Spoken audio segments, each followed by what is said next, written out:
Greetings, this is Obi-Wan Kenobi, and I have drifted into the underworld.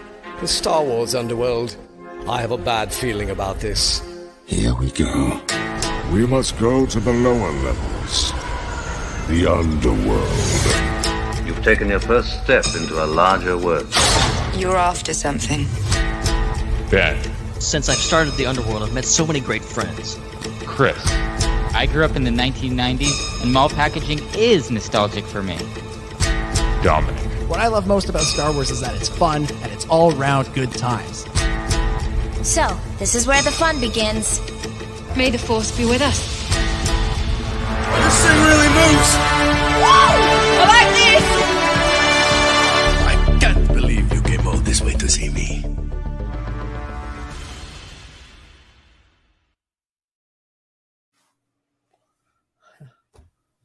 Oh, that's awesome.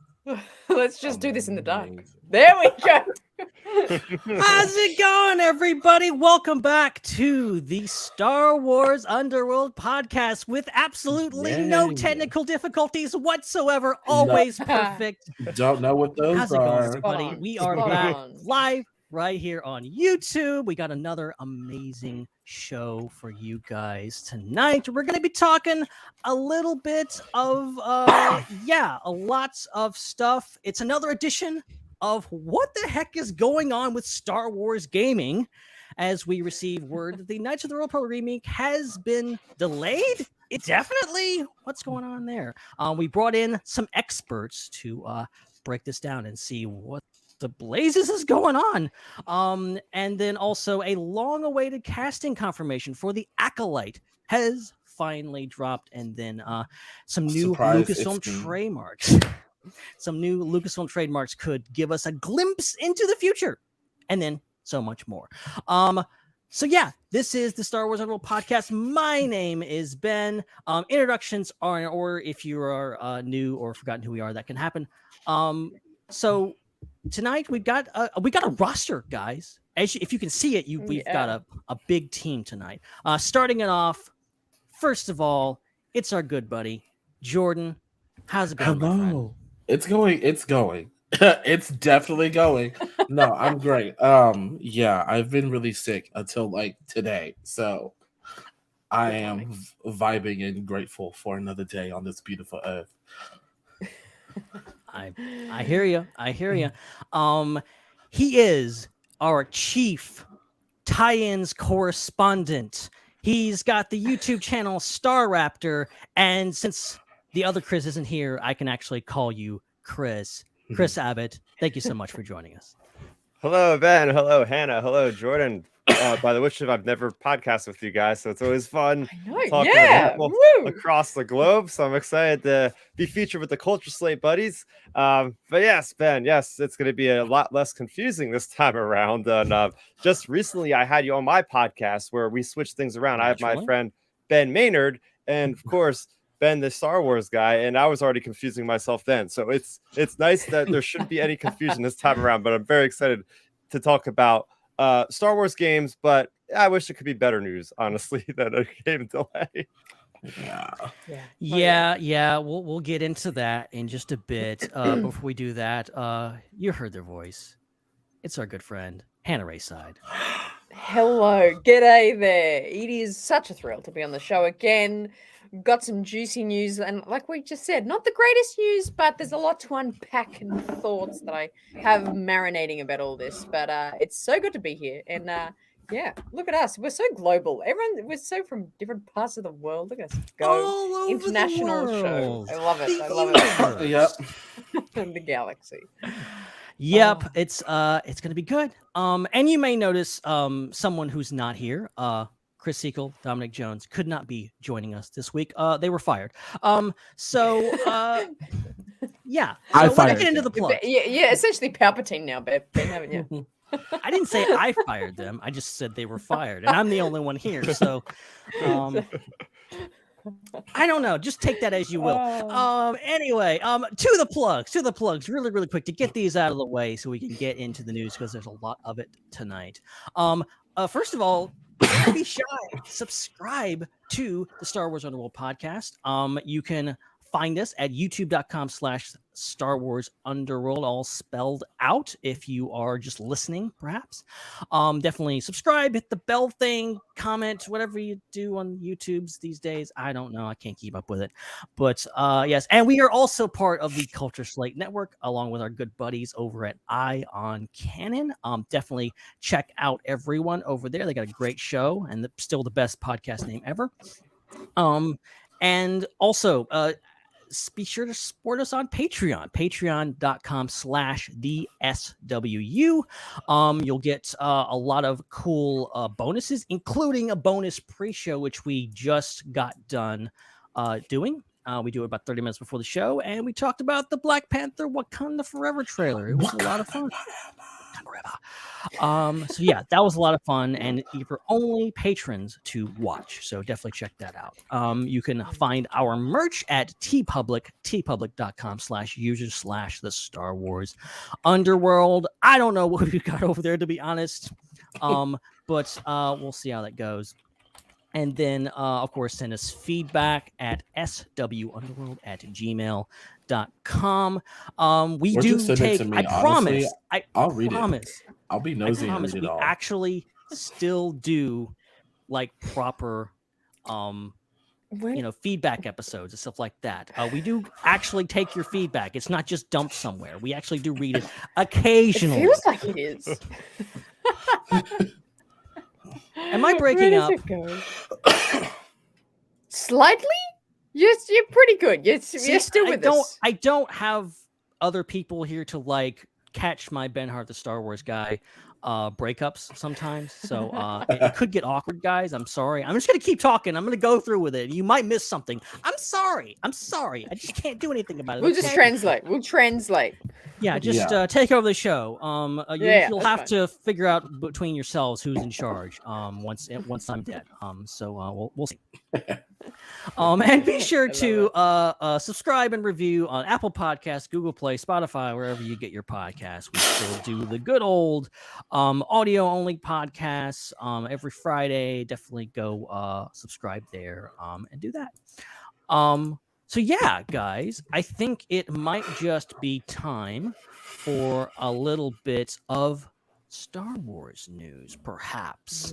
Just a little bit, not too much. Just a little bit. Just a little bit. Oh, yeah. So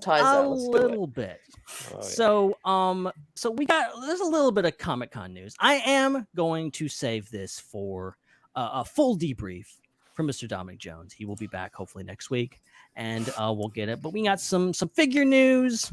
We got, let's just take a look at it, shall we? Oh yeah. Just gaze upon it. We got a lot of good stuff. We got a Darth Vader lightsaber. We got a Cal Kestis figure. I'll talk about that real quick. Yeah, let's please do. Okay, so I feel like I am one of those Star Wars fans, as we all are, watching, listening, whatever, where we look at things with a darn microscope in some cases. So what might look as just a very simple, it's just an outfit change for Cal Kestis in Jedi Survivor. I looked way more into this image than I expected to, because I mean, first off, it looks great. I like the costume change, but there's a blaster on this man's hip, and if we know anything about Star Wars, they utilize these things specifically. So I automatically jumped to the conclusion that there's a very good possibility we're going to be able to do some gunslinging Jedi action in Jedi Survivor, a la like Kanan Jarrus or Ezra Bridger and stuff like that. So like that'd be really cool, like opening up the game where maybe he doesn't even use his lightsaber. It's gotten so bad that he doesn't even want a chance at. So he's going around the galaxy using third-person shooting mechanics, like cover mechanics, stuff like that. Maybe make it a little bit like Jedi Knight 2, Jedi Outcast, where we have Kyle Katarn in like the first 3 or 4 levels.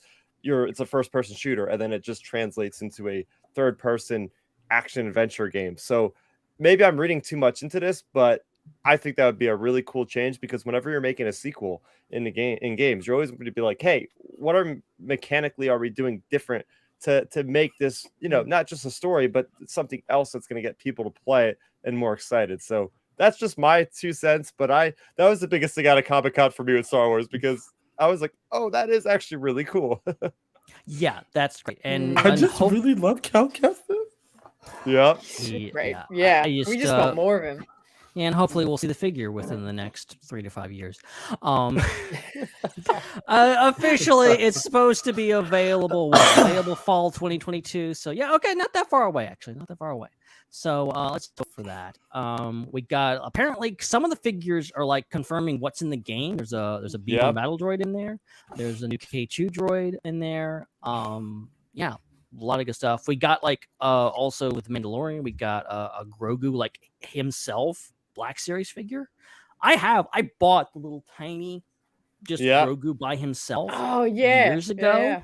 Black Series scale. Now they have a full just him with the bassinets. Yeah, and the there frog he is. And Yeah. So yeah, there you go. So yeah, so that's coming.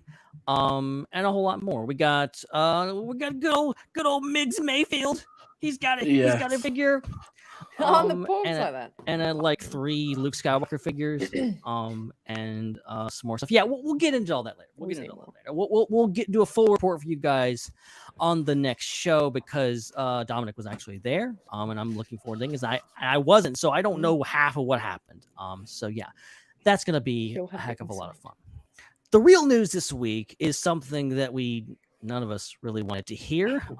After many years of turmoil with Star Wars gaming, we're like, oh, well, EA's getting out of the business. It's finally, we're finally getting somewhere. We're getting some good games. We got Jedi Fallen Order. We're on the right track. And then we're getting Knights of the Republic. It's getting remade into this thing, and it's going to be great. And then, oh no, Knights of the Old Republic remake delayed indefinitely. New reports suggest this comes directly from Forbes. They say Star Wars Knights of the Old Republic, a remake of a 2003 role-playing game, is delayed indefinitely at developers in Austin, Texas-based Asper Media try to figure out what comes next. Asper also abruptly fired the game's art director and design. I'm not trying to say that's funny. I'm just like, they're just firing people. This isn't wow. It's just a wow statement. Yeah. It's not. I feel bad. There are people losing jobs here. This is not living matter. It's just ridiculous that the state of Star Wars gaming is in.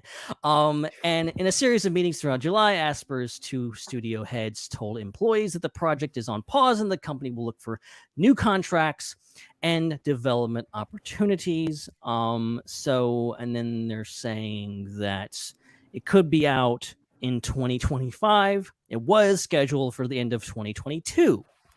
And so now they're like, realistic guess 2025, maybe. So, yeah, that's a lot to take in. I want to go to you, Chris, first and get your take on this because you are our resident video game expert, and which means we don't know nothing and you know all the stuff. So, what's your take on this? Well, I think maybe on one of the podcasts when it was announced or around that time. And I was a little bit trepidatious because in the gaming industry, the developer of Aspyr, which was the one in charge of development on KOTOR Remake, has been around. They've been around, but they haven't really had any experience, to my knowledge, of building a game from the ground up to the level that KOTOR wasn't going to be just a remaster of like up-res graphics or anything. They were literally going to, like, they brought in guys that were experienced with, third-person action experience and stuff like that, where they would have been mechanically changing the game all the way around. So I was a little bit trepidatious, like, okay, so they're going to give this studio that is only known to do ports, basically like old games and remastered up. Like, for instance, they did great jobs on everything they've made from Republic Commando, Jedi Outcast, Racer. All those games that you see coming to Switch are basically made by them, but there's nothing like fundamentally changed with those games at all. It's just they're made so now you can play them on new hardware. Nothing in the code really has changed for a whole lot. So that's why I was like, oh, okay, they picked these guys. Why not just go with the source of BioWare, who originally made the game? And I do realize that BioWare they were going through some problems at the studio as well as, it's often we hear a lot of things in the gaming industry, things not going great for numerous reasons, but they are also busy with Mass Effect and Dragon Age. So I guess they decided to give these guys the reins.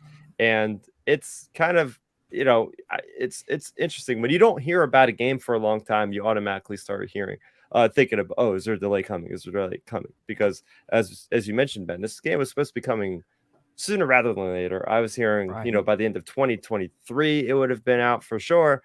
I even talked to one of the writers at Comic-Con, New York Comic-Con, like a couple months ago, or back in October, I should say, Sam Maggs.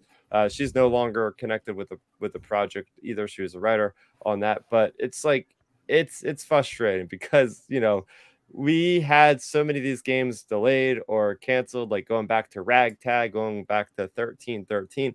Now let's say it says delayed indefinitely, so that does not bode well. I'm hoping they pull through it, as well as you got to think about the developers, all the people that have already spent like years of time and effort on creating this thing to just put on standby. Essentially, it's just really not great. I'm guessing maybe they're employed still, but it's worrisome and it's frustrating because this is probably the most liked Star Wars game ever created. People have been looking forward to this. People went out there and specifically bought PlayStation 5s because it's not going to be on Xbox at least right away to play this game, and to find out like, hey, this thing is basically on life support right now, from what it sounds like, firing like the lead people in charge of the game. It's concerning. And well, other than disappointed, there's not much else I can say at this point. Right. And it also, the scary part is like something like this getting stuck in what they call development hell in regards to, it kind of gets passed around between studios and, and at some point is the studio going to be like, we've invested all this money and it hasn't gone anywhere. And, is it even worth it anymore? And, there's already so much upheaval in the gaming industry. It's a shame that we can't even get a stupid game remade, much less get a new game. Yeah. Like it's really sad. Revamped. But Hannah, what's your take on this? Like, I don't know what your history with KOTOR is, but I know it's very popular. Yeah, it's funny because I never played the original, but obviously I just have the deep understanding of how connected people are to this game, and this, even just the whispering of a remake, or it just being re-rendered was like exciting, and then like, oh my god, there's a remake of this thing. A lot of people love this game, and so of course it's really disappointing to hear this kind of news. And like, yeah, that word indefinitely is just not it doesn't have any positivity around it or any kind of promise around it. But my biggest question that comes out from this is that we've had so many different run-ins with different studios for different reasons with Star Wars gaming, and it's not just Star Wars, it's kind of the gaming industry in general. And it does surprise me to an extent that like Disney and Lucasfilm, like, they're a business, and the gaming industry can bring in a lot of money once something is successful.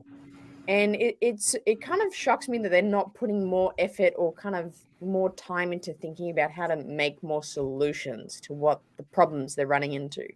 Like, the reception Fallen Order got, like, I don't know the numbers or anything, but like that was a really well received game, and I'm sure made quite a good, bit of pocket money for them. So like it's fascinating that they don't, like, for me anyway, it's like I don't really get the sense that Lucasfilm are kind of putting a lot of time and effort. They're like, oh, can you make this game? And then they kind of go about their business and go, oh, you having problems? Okay, we'll give it to someone else. Try someone else. Like, it just feels very like back burner, like Star Wars gaming at the moment, which kind of disappoints me because, we all want these, like the same thing can be said about Squadrons. Like, why wasn't Squadrons, but that's like a different thing altogether. Why didn't Squadrons take off? But in theory, that's a really cool game, and that's a really exciting, interesting Star Wars game. But yeah, that's like a whole other tangent, Squadrons. Yeah, we can talk about that for a while. Yeah. God, yeah, I've got so many thoughts on that, but yeah, I mean, I don't know how to solve it, but I know that there obviously needs to be something done about the processes of how they get concept to, us playing the game, at our homes. There has to be some sort of solution and a bit more time and money maybe put into figuring out that process. So and this is also coming off the backs is I know not a lot of people are into the mobile gaming sphere of everything, but apparently Star Wars Hunters last week they announced that got delayed until 2023. Really? Very odd. Actually, got delayed. I played that at Celebration, the demo. So did I. And that was heavily promoted for like a mobile You game. think like, if they had like a demo promoted. for it, then it's like, okay, it's kind of ready to go. Well, It's like just smoothing it out. Let's go. They actually soft launched the game in some Asian territories. Like there's people out there are playing a game right now, but yet like everybody over here is not going to play for like months. Like what's going on? Be right back. Moving to Taiwan so I can play Star Wars Hunters. Oh my god! What is going on? And see, this is my whole beef with Star Wars gaming. Is let them have it. We want all these different types of games. You know, I hear people on TikTok talk about what kind of Star Wars game they want left and right every day. And there's at least one a day on TikTok. And not to say that Disney should give us what we want, because that's never what a studio should do. Because you know me, I'm of the mind. There was like a post one day that I was like, "We deserve this as fans," and I was like, "Fans don't deserve a Mother Day." But let me stop cussing on this people's channel. But get it point. Yeah. Love it. But you hear all these ideas that people come up with for cool games, and then there's like, oh, here's 2 barely made Battlefront games. Here's an amazing Jedi Fallen Order game, and here's all these other remakes and stuff that we're just gonna delay all the time. And it's like, what are you guys doing? Stop it. And it's interesting of all the games that were delayed, that could be delayed and whatnot. Because I'm actually looking at a list right now. There's 1, 2, 3, 4, 5, 6, 7 games, and now I guess we can kind of check off KOTOR off of that list.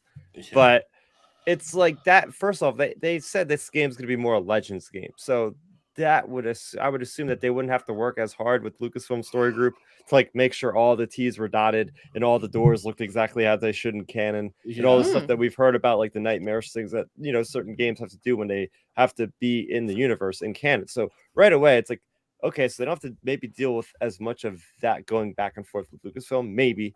And then the story has kind of been done already. So in a way, right, it's a remake, so they have the major plot points already kind of mapped out. So, if anything, this should have been the safest bet for a game that would have been coming out on time, if you asked me.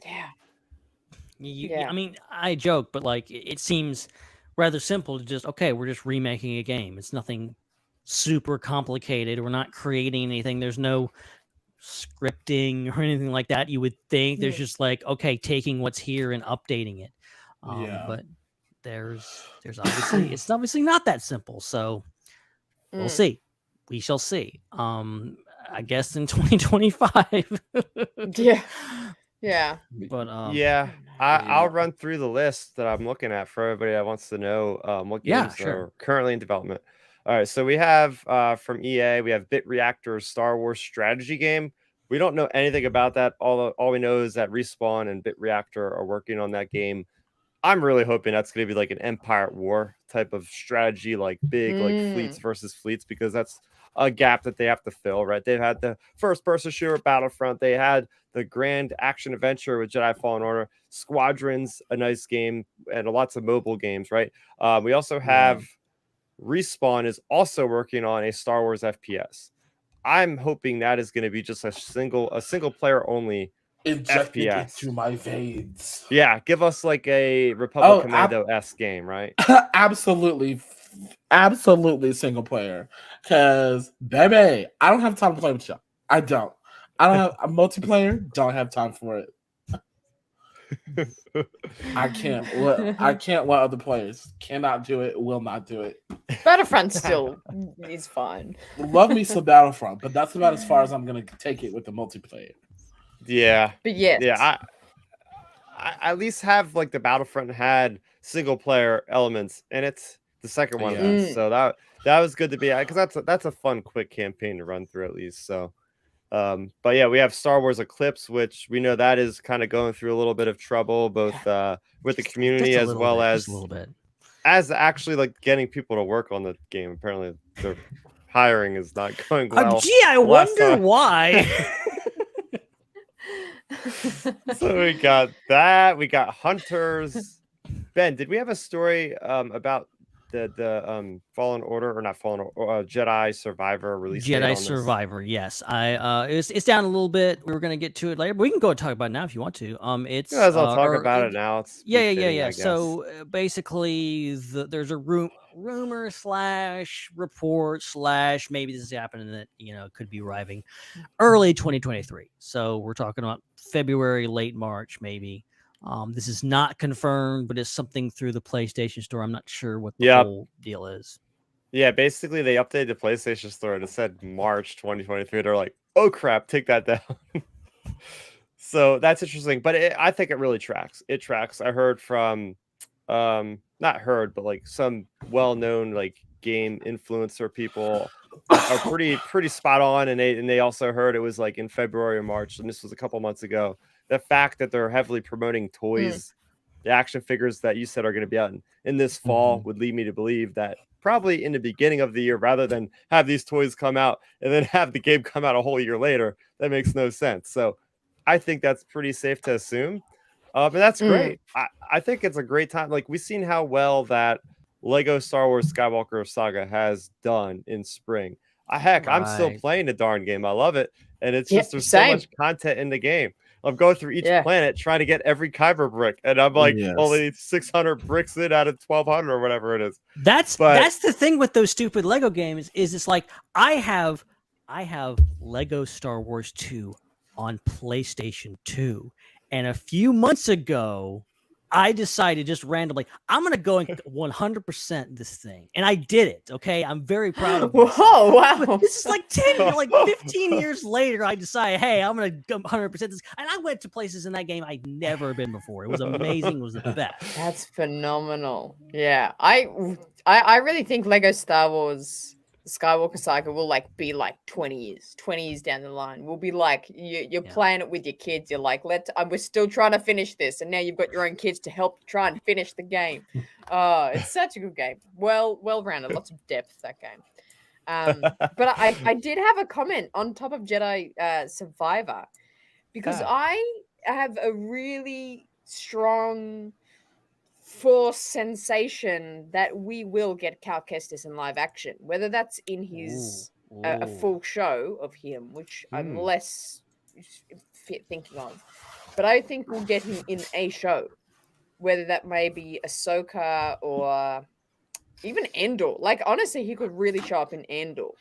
Yeah, I mean, Cameron has been pretty silent on social media. So he's also very, very in demand now. I think there's a trailer just dropped like a little while ago, like an hour ago, of him like in like a TV series or a new movie or something. Like he's like, his career is continuing to go up. They've got that's like the perfect like marriage of like, they got not just a voice actor, they got an actor, guys. No disrespect to voice actors, I think they're also actors too, but like, Cameron Monaghan can bring it, and I think that would be perfect. And God, the internet would freaking lose their damn minds if Cameron Monaghan showed up in episode 3 of season 3 of the Book of Mandalorian or whatever else they're gonna call it. Book of Mandalorian, I love it. The Book of Mandalorian. But it's the time of them writing Fallen Order. I know that would have, not Fallen Order, but Fallen Order came out. It did really well. They're like, okay, but like, it's green light on making a second one. That's in 2020, that kind of period, 2021 writing. They started period. Immediately as soon as the game came out. They said, I read an interview. Yeah, like basically they're like, okay, we're writing the next game already. Yeah. Exactly. It was, I think it was pretty immediate, like what kind of impact that game was making, like immediately. Like, people loved it. So I think it would have been the perfect time to go, okay, we're going to write this sequel or, second installment of Fallen Order, of Cal Kestis' story.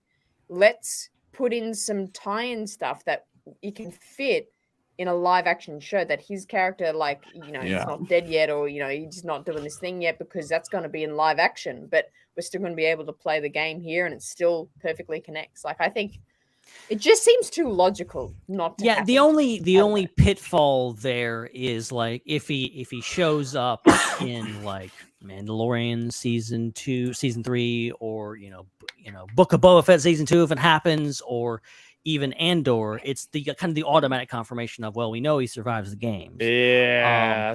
So I'm wondering if something else could be thrown in there we're maybe not expecting. That could could give him an out to say, okay, he's doing this over here, but it's not going to affect the overall story of like what the video game creators want to do. If, say, for example, they want to kill him off in the third game or whatever else, God forbid, because I think a lot of people love that character.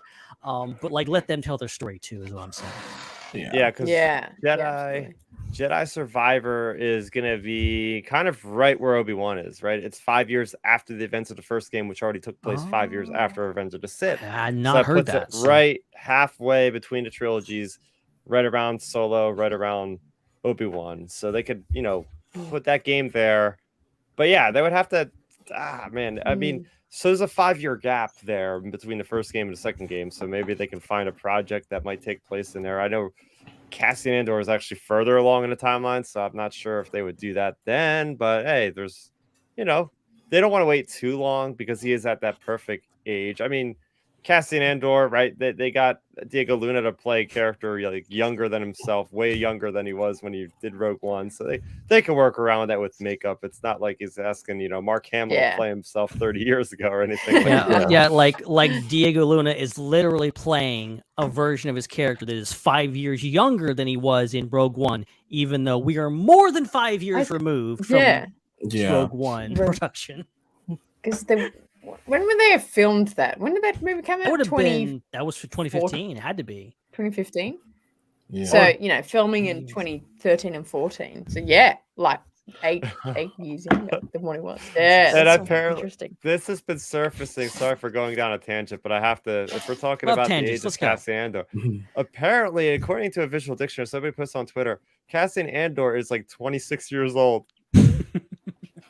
Where? So he's gonna be like what 22 in the show in Andor.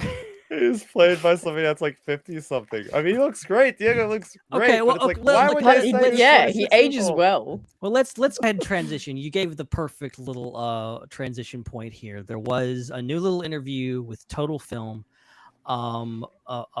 with Diego Luna, and also a new image that showed up recently from Total Film, I believe. And I'm going to scroll back up in the notes because I skipped a bunch of stuff. Okay, here we go. So, wow. And I've got the picture. 1 second. I know what I'm doing, guys. I'm a professional. Yeah, 3 off guard. 42. I was about to say, Ben, I literally have the picture right here. I can click on it too. There he is. He's at a bar with a lizard lady. It actually looks similar to the lady. There's one in Solo in Dryden Moss's ship that kind of Margot. Yeah.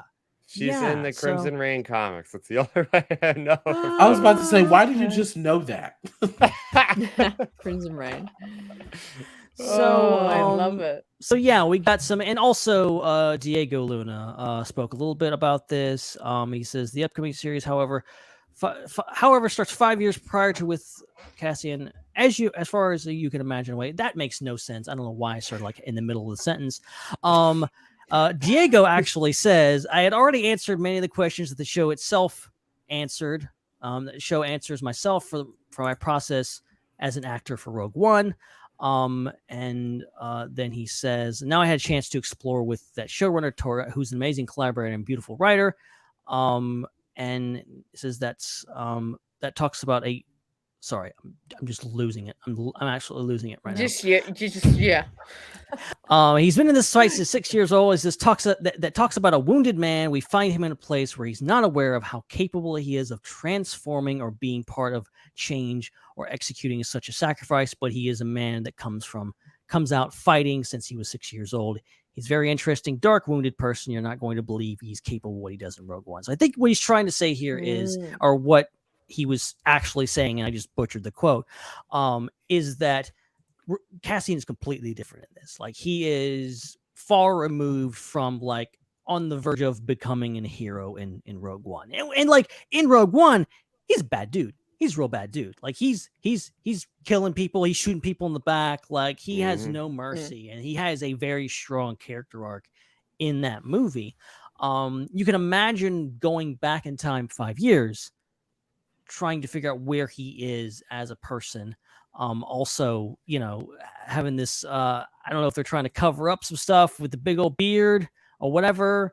He doesn't necessarily look 5 years younger. I'm just gonna say that, but you know, you gotta roll with it. You gotta roll Use with imagination. Yeah, and so, but like just psychologically, I love this idea of like going back, seeing like he might be a very unlikable character, and that's really interesting. I think going that route and kind of examining where he is and you know where he's going to go over the next 5 years is going to be really interesting. But Hannah, I'll throw off you. You know, what are you looking forward to with Andor and kind of going off of this new picture and everything? Yeah, absolutely. I think Andor is going to show us something that Star Wars does very well, and that's grit. Whether that be like physically of a planet and just, you know, that weathered Star Wars look. I think visually it's going to be a really interesting show. You know, they've learnt a lot in productions of Mando and Boba Fett, and I think Andor is just going to keep, you know, being impressive, you know, on that role of impressiveness of the productions of Star Wars. So I think it's going to have a lot of grit, a lot of weatheredness, and it's going to be like look like a great show. But Andor's character himself, I think we're going to, like what you said, you know, Diego's kind of hinting that he's quite a different character.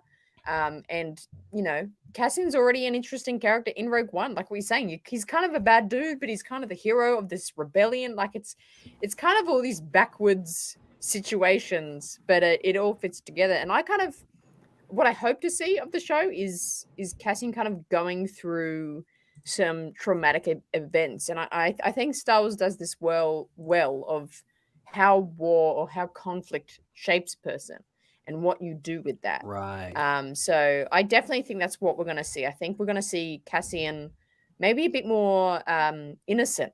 And, you know, when we first see him in this show, a little bit more sheltered.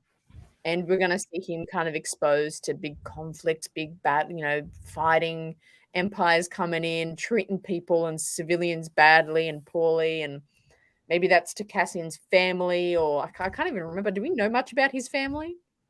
I don't think we know anything about his family that I can remember. So, you know, like, you know, that shapes a person, seeing all those things. So I think we kind of will see quite an innocent Cassian, and then see him kind of maybe build up a bit of bitterness and what he does with that. So it kind of makes sense where we see him in the start of Rogue One.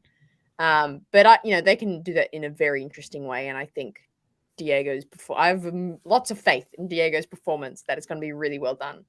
But yes, I'm looking forward to the grit of the show and it being like, you know, in the slums of a planet, and he has to like run away from something, like just the grit of Andor. Yeah. Chris, what's your take on this? Yeah, bad. So first off, from like the production standpoint, I'm really looking forward to seeing what Lucasfilm can offer for us on a small screen. First of all, episode count, 12 episodes versus like 7, 8, 6 for what I'm used to with Marvel on Disney Plus. It's going to be nice to have this like longer form storytelling. I'm excited to see that Tony Gilroy, the guy that was responsible for Rogue One and how it ended up turning out at the end, is going to be involved. So we know we're going to get so many connections, more so than, let's say, if another like director or somebody just came and did the show running. Like, he respects us because he worked on it more so than anybody else, right? So getting that perspective. But then, you know, we've seen how long this thing was in production compared to The Mandalorian, compared to Book of Boba Fett. I think it was in England. Like, there was like drones flying over like an entire village that they handcrafted as a set that's going to be used like multiple times in this first season.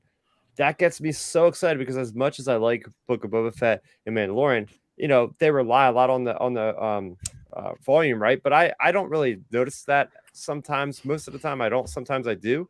So it's going to be cool to like, this is going to be a Star Wars show that is basically shot like a movie would be, like they did with Force Awakens, Last Jedi, Rogue One, all the other ones, right? So that gets me really excited to see the authenticity of like classic filmmaking on a small screen for hopefully like close to an hour every week for 12 weeks.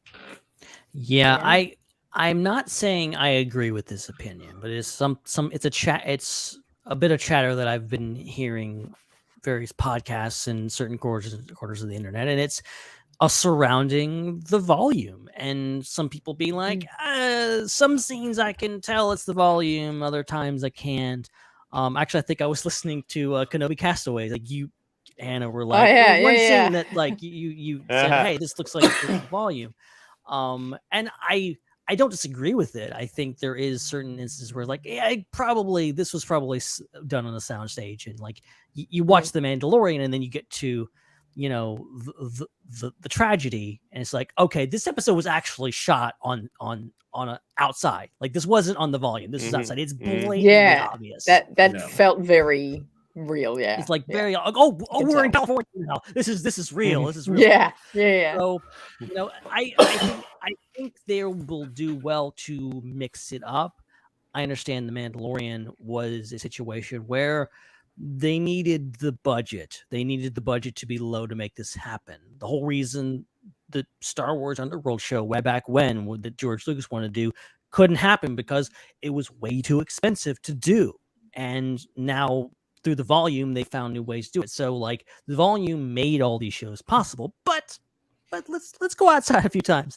Let's actually like build a village, because we're Star Wars and we can do that, and we're crazy and we're that committed to making this stuff happen. So, you know, that, and just I think the production value speaks for itself, considering, like, to me, I love Obi-Wan Kenobi, don't get me wrong here, but I think the production value comparing Obi-Wan to Andor seems like so much difference to me personally, just looking at those shows. Yeah, I can see that. And maybe watching the show, I'll feel differently. But, you know, it does, Andor is so, like, the cinematography and the aesthetic is just, like, it's really, I'm feeling it. But, Jordan, I'm sorry. You're back, and I wanted to get your thoughts on just Andor overall. I thought you said I was black at first, and I was like, yes, I am. I mean, I'm stating the obvious. I have always said this about Andor. Andor is about to be the best piece of Star Wars we've seen in forever. Not to say that everything else we've gotten wasn't fantastic, but a lot of people that are coming for Andor before it even comes out, I'm like, look, don't sleep on Andor now. Don't do it. It's amazing. And I ranted a little bit of this. I ranted a little bit about this on your show, Chris, but like the whole idea of, I've seen multiple comments of people going, what's Andor? Nobody asked for this. What is this show? Nobody likes it. I'm like, okay, yeah, sure. Because people were sitting around in 1976 going, yeah, so what would really be nice is some Star Wars. I could use some good old-fashioned space adventure. That's what I need right now. Like, it's just ridiculous. Oh, that's such a good point. Yeah, like it's so funny to see people like, I didn't ask for this. Like, how many do you just go out? Is there a place on the internet that I don't know about where you go to ask for things? Right. Yes, almighty TV and movie god, give me this thing. Bring a basket of fruit, please, Dave, to sacrifice. Oh, I love it. It's like like think about 2018. I wasn't sitting around going, I really want a show just about a lone Mandalorian warrior. No one of any. I don't want to know him already. I just want a random. And not Mandalorian just that little green baby with big ears. That has to be. Have Yoda as a baby, but it's not Yoda. It's a new one, and let's have them pair up. Like, Star Wars is interesting because often it's showing us something that we haven't thought about, or introducing a new character of a new world of a new something to us, and then it shows us that, and then we go, oh, who's that? What's that? What are they doing? What's wrong with that? Oh my God. And then we get the story, and then we get the book and the comic and the movie and we get everything around it. And then that's Star Wars. So it's like, we want it to be, oh yeah, I didn't think of Andor. Yeah, I didn't think of Andor to be a show, but I'm sure we're going to get so many interesting characters, and go, who's like Mon Mothma's going to have like a sidekick that's a Ewok, and we're gonna be like, oh, what's that character? What's that? Oh, wow. Now I'm calling it now. I'm calling it now. Like, and that's where that that's where the whole thing where I'm like, I don't think fans deserve anything. Like, I agree with that actually. what Now we that get I think without about that. on the fit. Yeah. I don't want to guess what it's going to be next. Nothing. You deserve nothing. Plus, I'm so excited for Andor because they literally at Celebration gave us crumbs. Diego Luna gave us crumbs. He was like, "It's a show, Rogue One. I'm not so gonna excited. die in it." And I was like, "Okay, great." Oh, what the fuck else? I guess the people, just like going, I don't want this, is better than people hyping themselves up and going, this is gonna be the best thing ever.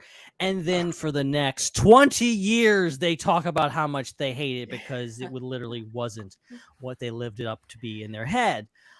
So yeah, maybe a little tempered expectations. Maybe just going in having under promise, over deliver. So I don't know. The only constant in the universe is that Star Wars fans will always find a way to make themselves miserable. Yeah. There's that. So we talked a lot about the Mandalorian. Let's switch over to the Mandalorian.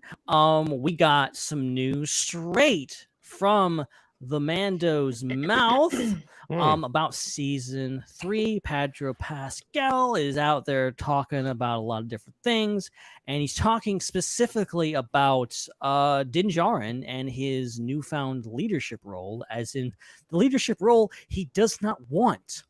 And he says if he is stepping into a leadership position, he's reluctant to do so. I don't think there's anything more interesting than a character being forced into discovering what they're capable of and who they are. That part has always really, really fun.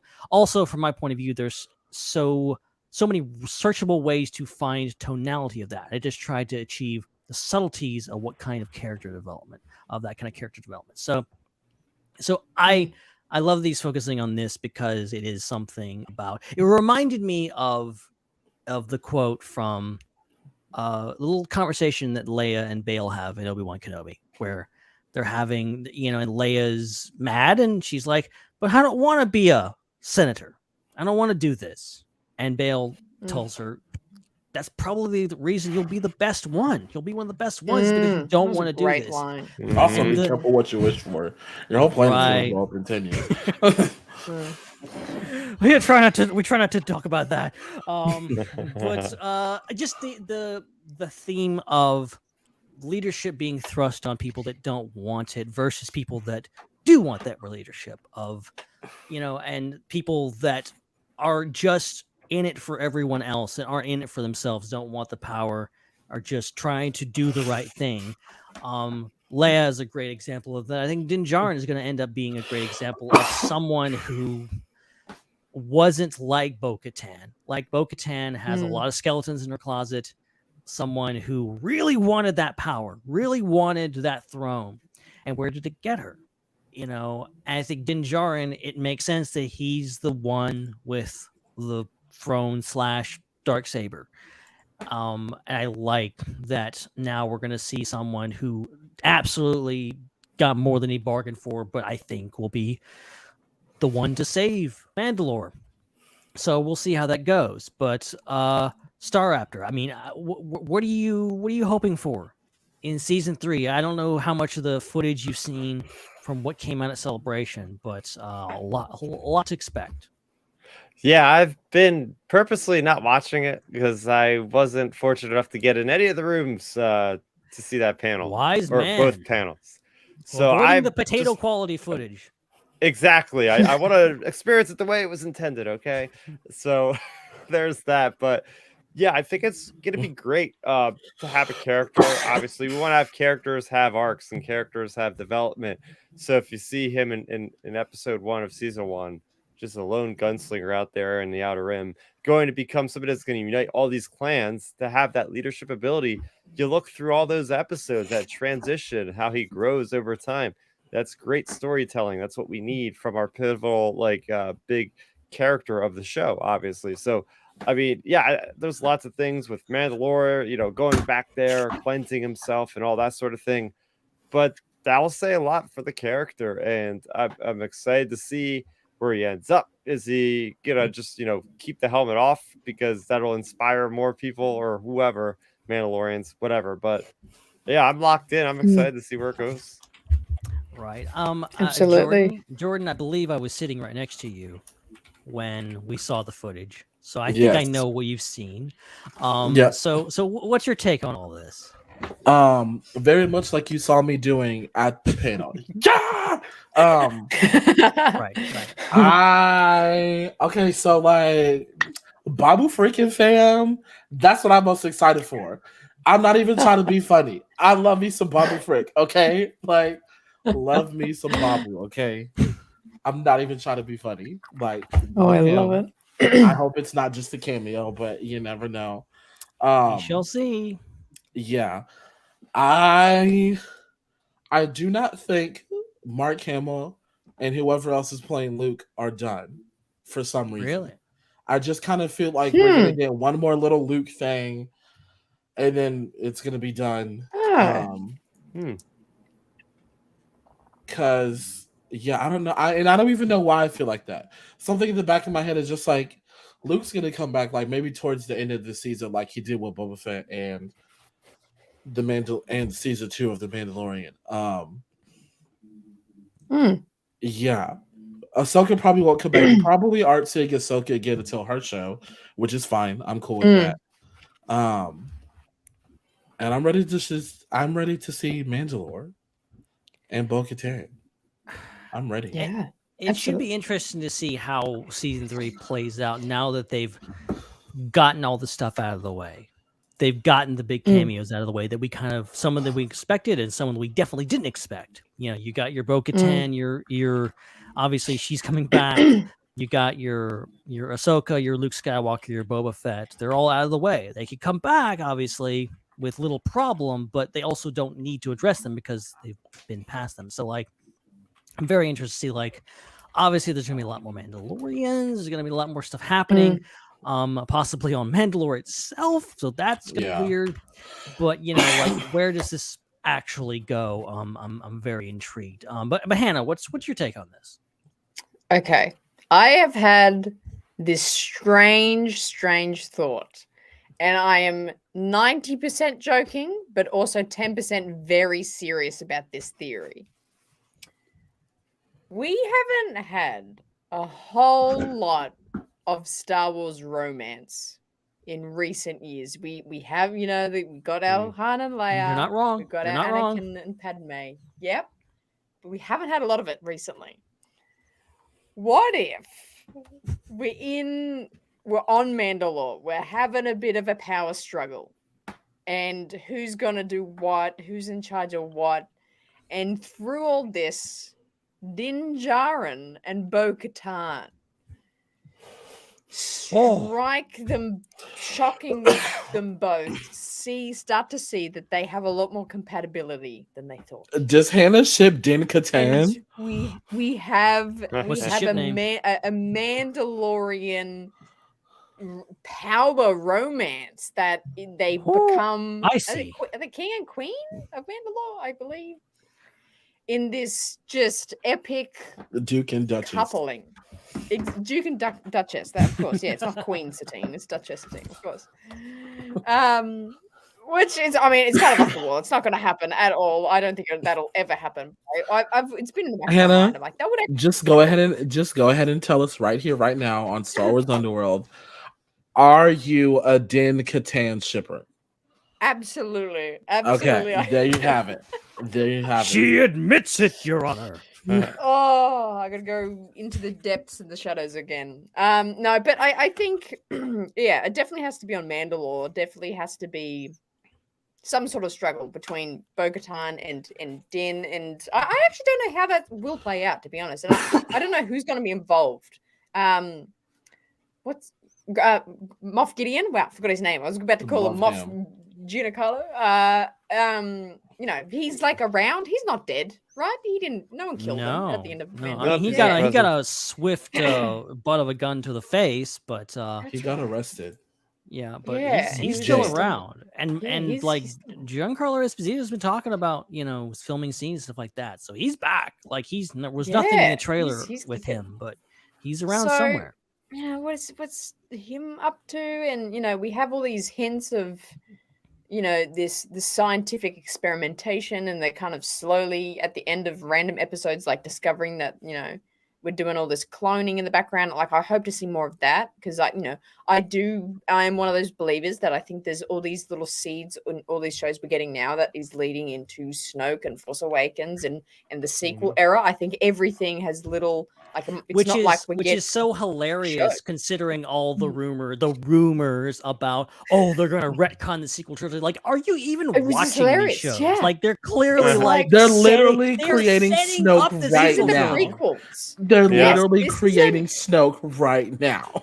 Right? Like what else? People are thinking of it as a sequel to original, but it's actually the prequel to the sequel trilogy. It's like, you know what I mean? Like, it's so funny. So I think we're just gonna get. But no, I'm telling you, they're gonna use the world between worlds to retcon. Yeah.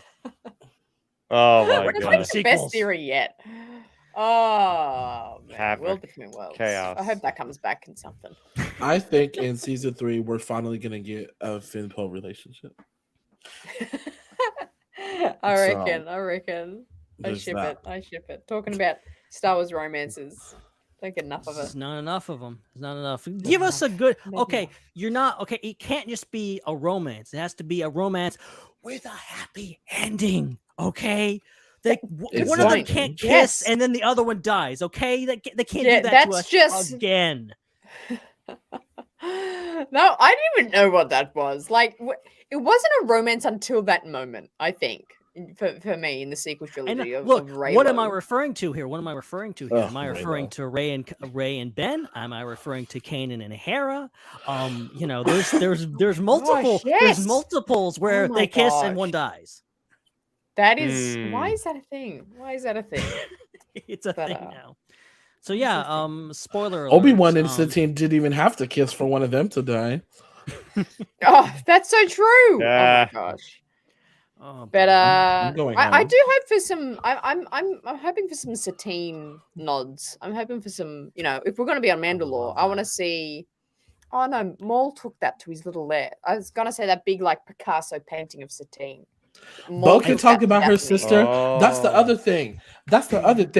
Y'all want to bring all these animated characters into live action, but you don't want to talk about Hondo. You don't want to talk about the Duchess. The Obi-Wan Kenobi says he could have easily been like, Duchess, I miss you. Look. I'll humor you. Okay, let's get Kate Blanchett on the phone. For Satine oh my god, I was about to say her name. Johnny Depp on the phone for Hondo. Come on, let's do this. Hondo. I believe you good old pirate. Speaking of Hondo, my favorite part of Galaxy's Edge was the Hondo animatronic in the Smuggler's Run. Yeah, that thing was incredible. Yeah, that actually is enough. You don't need Johnny Depp. You just need that animatronic. Yeah, just the animatronics. I pray that guy. It's just that animatronic. They just put him in the scene, and he's just clearly dubbed over the voice. Do you know how hard I prayed? Because I've been watching, because when quarantine first started 2 years ago, I was in lockdown because I worked in the mall. The mall was closed. I was at home and I was watching way too many Disney theme park videos. I know way more useless information about Disney parks than I probably should know. And one of the things was when Rise of the Resistance had finally opened and Smuggler's Run, the Kylo Ren and Hondo animatronics kept breaking down. So when me and Hannah went to Galaxy's Edge during Celebration, I was like, in my head, I was like, Jesus, please don't let the Hondo animatronic break, because I don't want to, because I want to see him. Please don't let it break down, please. I would love to see him. Imagine him rocking up in Mando 3. That would be hilarious. Yeah, I won't give it away. I won't give it away because this is the end of the ride. But in Rise of the Resistance, there is an animatronic figure at the end of the ride that interacts with you. And the first time I rode the ride in Orlando, he wasn't there. And I heard later that they have an alternate ending for Rise of the Resistance when the animatronics don't work. Whoa! And so when I went to Anaheim, it worked, and I was like, "Wait a minute, where did this come from? I didn't see this." And last time I read it, so that's really smart. Wow! If there's not a guy at the end doing a thing, you didn't get the full ride. Just for the record, so maybe ride it more than once. That's phenomenal. Wow, that is that's so some good interesting. information Yeah. right there. Yeah, yeah. I love yeah. it. I love that. Okay. So Jordan, I believe it is now time for you to leave us. I'm so for the record, sorry. I'm not kicking you out. Okay, you asked to leave. Just for the record here, I'm not. This I sounds did. mean. Like Just Jordan, randomly leave! at random. Get out. Full disclosure. You're fired with Chris and Dom as well. Full disclosure, I have a full-time job that requires way more of my attention than I care to give it. But here we are. Work. So I must spend the next hour preparing for that for tomorrow. Well, it was good to have you, my friend. Thanks for Again, having always me. delighted to have you. Go ahead, plug yourself. Whatever you got to plug. Go ahead, plug everything. Even stuff that's not yours if you want to. Where's your TikTok? My TikTok is tbooposter66. My Instagram is the same damn thing. My Twitter is also the same damn thing. Those are the only things I have right now. I am working on 2 new shows, actually. 2. Two. It's gonna be double whammy. Yeah. One of them is with some other TikTokers. Hannah knows them well. They were always on our show when we did it. Yes, I do know these. And that's gonna be great. Another one that I'm doing is actually a show that I'm working on with people who live in the same city. So that's gonna be really cool locals. too. That's cool. Yeah, the local show. That's gonna be pretty cool to work on. So I will be sure to give you guys all those sweet details when I get it all set in stone, which is coming soon. But until then, follow me on that Twitter and TikTok, and don't get offended. Sorry. All right. Bon voyage, good sir. Have a great day, everybody. Bye, Jordan. Bye. Bye. And this is a perfect time to mention our good buddy Joel Davis, who left us a $10 super chat. Thank you so much, Joel. And he says, getting back to Mandalorian, I don't think Gideon is making Snoke. I feel he was made and created on Exegol, but I do feel like the leftover tech was part of Palpatine's plan for immortality. So, yeah, I would agree with that. I can see that, considering the fact that it took Palpatine 30 years to somehow Palpatine returned. That whole bit. So it took a while. So he probably, the whole clone body thing, Force Dyad may have been Plan C, D, or E. For old Sheev. So maybe those clones in the tank, or maybe this Plan A. Maybe he's just working on that. But I can't from a in-universe perspective, surely that has something to do with it. And also just from a storytelling thematic things, they put those things in tanks, and it was around the time of the Rise of Skywalker, come on, put 2 and 2 together. That has to be where it's going. So yeah, we'll see in season 3 what kind of hints and breadcrumbs they give us. I think so. But yeah, so up next, so real quick, we'll go over this one. So there's a little bit of news about Rick Famuyiwa. He was confirmed at Star Wars Celebration that he would be coming on the show, not as a director, but also as an executive producer. So that's really good. And as someone who's really a big fan of Rick Famuyiwa, liked all of his episodes, a lot. It's great to see that he's getting a more, prominent role in the show's production. And then there was something else that came out recently that seems to portray the fact that he'll be directing at least 2 episodes. And this comes from Carl Weathers, who was in an interview. And he said, talking about diversity behind the camera, he said, and obviously we've got Rick Famuyiwa, who's here, who is behind the camera and an executive producer on our show. He directed me on a couple of episodes of The Mandalorian this season.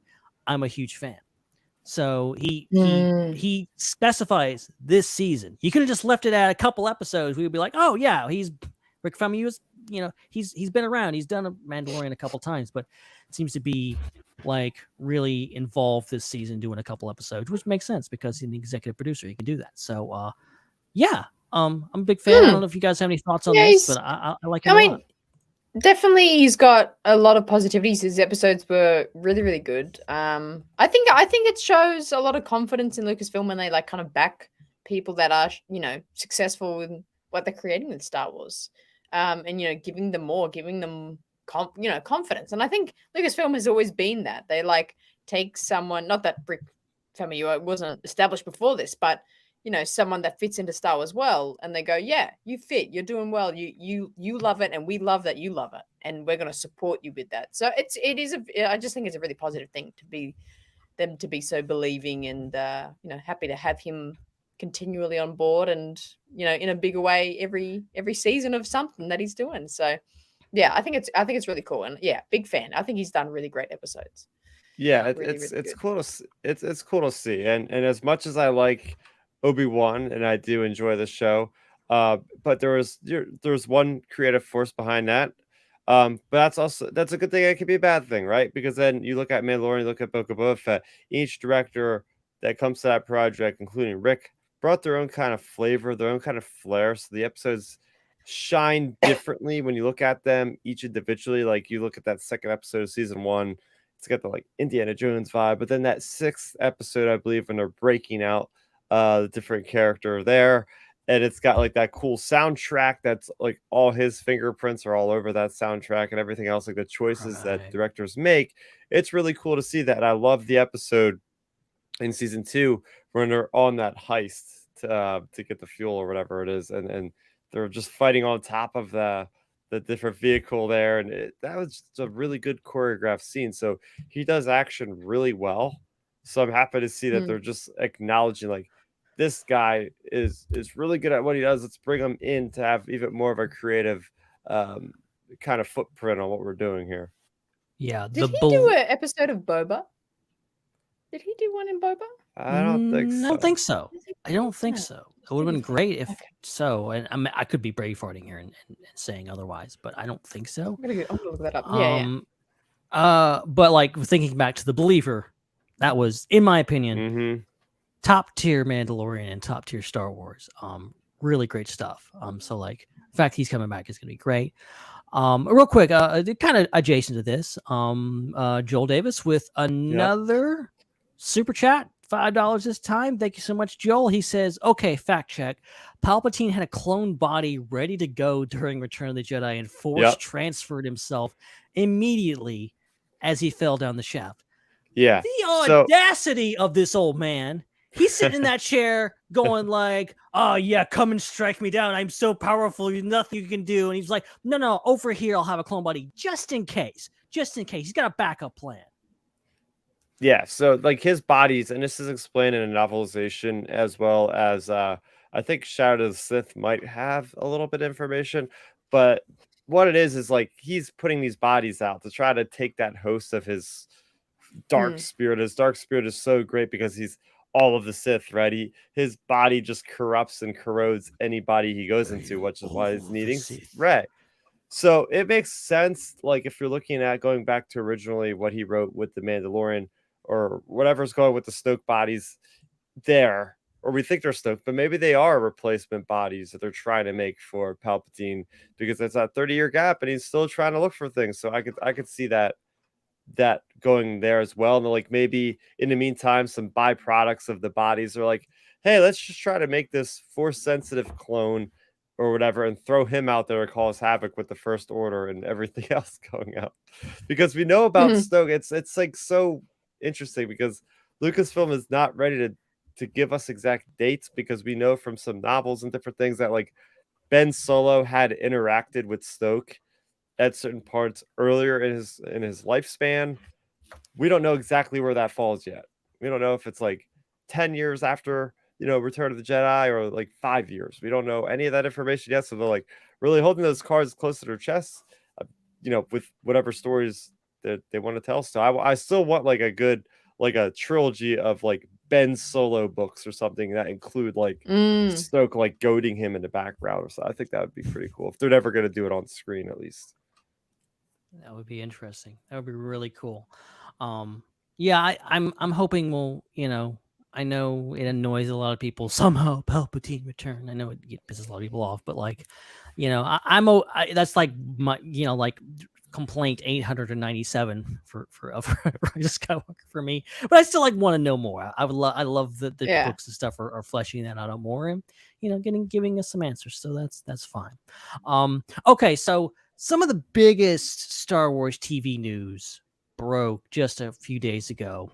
And we finally, after months of not knowing anything, like 7 months, after it was initially reported, I believe, by the Illuminati and Variety, we got the confirmation that Amandla Stenberg has been officially confirmed and their role in the Acolyte.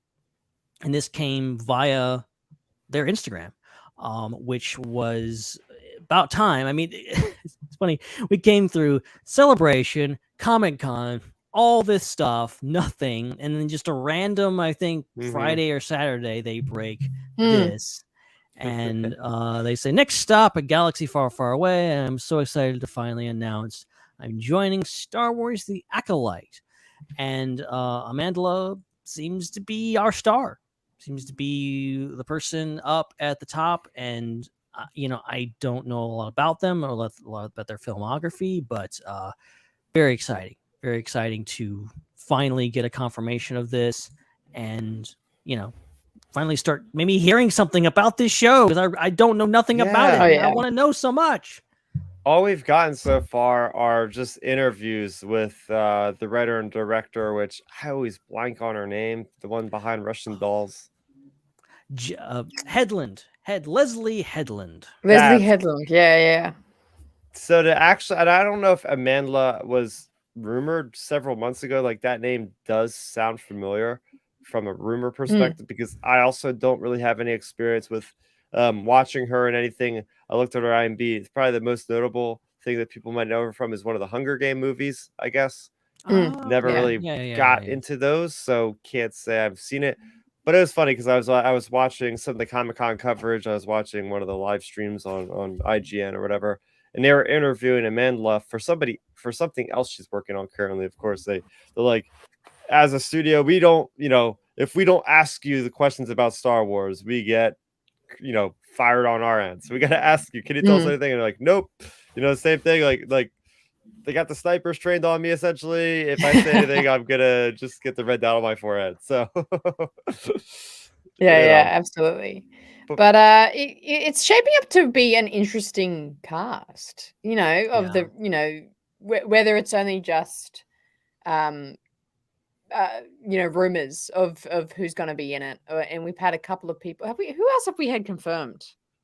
There's been. I don't know of anybody else. I thought there was someone else was. Okay, well maybe I'm just imagining it. Probably just in my dreams we've gotten this big cast list that we all know. But from the rumors of who's going to be in it, and I'm still struggling to piece together like what it's going to even look like. Like who could Amandla be playing? A young, Sith someone, or is she a light side user, or Jedi? Like I can't even piece together, from this kind of announcement, what she could be doing. But a good actor, yeah. Like you guys are not too familiar with her, but definitely looked into her background, and she seems talented. She seems well, pretty fairly experienced, and she's been around and. Still very young, which is good to see, though. I'm gonna go out on a limb here and say that I'll be surprised if they are not playing Darth Plagueis' master. I think. Wow. I think this is the precursor. They're gonna train Plagueis, and Plagueis. That's all gonna unravel after this. I think that's where they're going with this. I think we're gonna see the Sith lineage play out through this. So she's Darth Tenebrous. Basically, she's not a Bith. Yeah. Wow. But that is interesting because I take it that she is the Acolyte because she's the lead character, so she would be called the Acolyte.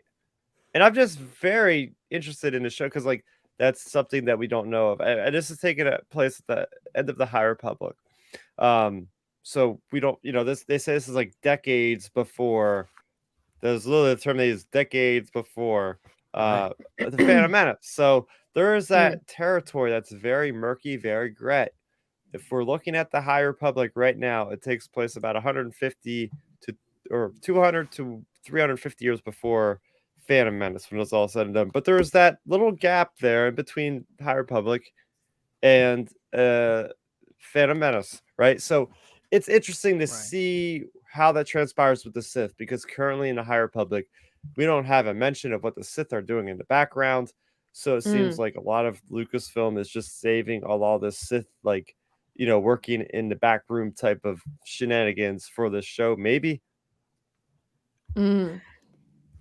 Yeah, I'm very curious to see like how they fit all this in, and like being that this set during the High Republic, and even though I'm behind on the High Republic, I know that like they've stayed away from the Sith so far, and so much so that like they had the first phase, and the next phase has gone into the past, not towards Phantom Menace, in the opposite direction.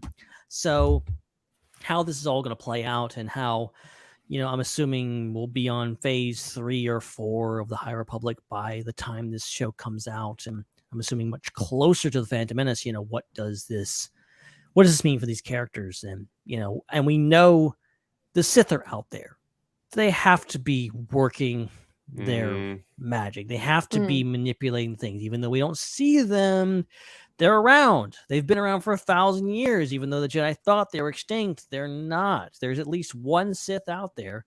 And who knows, is there a bunch of them? Is there, are they going by the rule of 2, which is hardly ever gone by, to a T. But, I don't know. It's going to be interesting to see like how they figure into this, who actually Amandla is playing. So, I mean, I have no idea. I'm kind of like half frustrated, half fascinated by the fact that I know literally nothing. It's neat that we are getting a dark side focused story. I really didn't think I'd ever see something, honestly, from Star Wars where they would have you would assume the Acolyte, there's like a red lightsaber, whatever, in the title card. It's all about the dark side. We're going to get the nitty gritty. We're going to hear about some of the stuff from Legends. There was rumors saying that they're going to mention Revan by name. They're going to mention Nihilus, all these guys that, all of us hardcore fans just love to talk about. So there's a lot of potential. And right now we just don't know much. So until that first trailer comes out, I'm sure they're not going to really talk about this a whole lot until Celebration in April. I would assume they're probably going to hold. I have but one plea to Lucasfilm upon this show. Is if you're going to do a Sith focused show, a baddie focused show, and you're going to commit to that, and you're going to market the show as such, commit to it. Keep doing it. Don't pull a Force Unleashed where, he's a bad guy, but no, he's not actually a bad guy. Or pull a Battlefront 2, where yes. Where it's like, it's the Imperial point of view. Put a couple apples in. They changed to the good side. I get it from a thematic and hero characters, especially hero characters turned from villains, are much more interesting. But I think we are due for some Sith storytelling. We are due for the Sith point of view and figuring out what the heck they've been doing all this time. They've been in the background all these years, plotting and planning. They've been patient. What goes into that? What goes into just being born, living, and dying, and really not, and just manipulating things in the background, is not actually getting to the grand plan, which Palpatine ends up executing. So I'm fascinated by this. I hope they really do commit to this. Because I think a way that they could actually tell that story, because it's like, what action are we going to have if they're not like actively going out, like starting a war or anything? I think that actually, whoever it is, Master, whoever, they're actually going to kind of be what Palpatine was. And that's why Palpatine was good at it. It was, they had this ability to completely cloud and mute their abilities when they're in public. And they they would like go around the galaxy and they would meet like political people and people of different, leaders of different planets and learn about the galaxy. And it's almost like a researching. And then they would come back to wherever the Sith headquarters are and kind of start to compile. So I think we can actually see these characters out in the galaxy, but yeah, in kind of exercising this way of they're Sith, but they have this ability to mute that when they're in company. So because I agree. I hope it's not we're getting this epic villain and then they turn good. Like we've had that in Star Wars. Not that we can't have it again, but I think I agree for this show. I don't think that would suit, or it's not what I wanted at least. Or maybe Amandala's character is a good guy to start with. Is someone who we could really focus. And this story is about their slow descent into darkness, a la Breaking Bad, a lot of stories, a la Anakin Skywalker. Things where you start out really rooting for them, and then you're like, oh gosh, you're the bad guy of this story. Like you are the villain. You have become the villain. Yeah.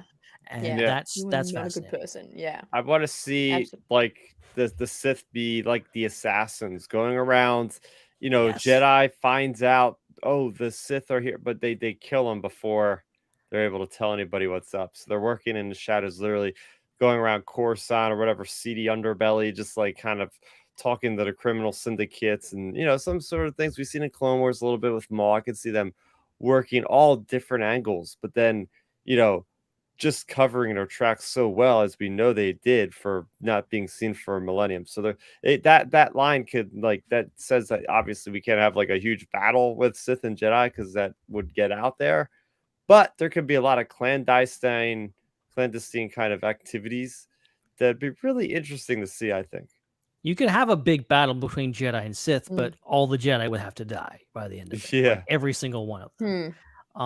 Because there's stuff that happens, and like I recently went through the Darth Bane trilogy, and like there's stuff that happens in those books, but then it's like all the witnesses just die because they can't get the word back to the Jedi that stuff happens.